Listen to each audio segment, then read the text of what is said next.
So, okay, I want to share something that completely changed the way I look at life, and I hope someone out there will relate to me because I notice this every time my business plan, my life plan, my brain immediately think, oh, maybe hindi siya para sa akin or baka kailangan ko palitan yung pangarap ko.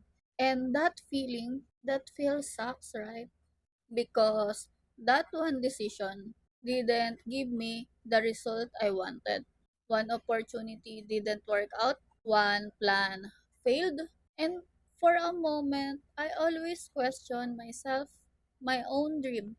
But you know what?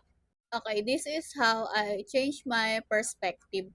This is based on my experience that I realized a disappointing result doesn't automatically mean that you made a wrong decision. It just simply means you collected new information. You learn what doesn't work. You discover a better route and think about it.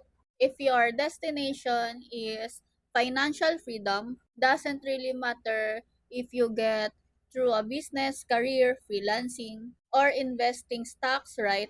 Because the destination you want stayed the same.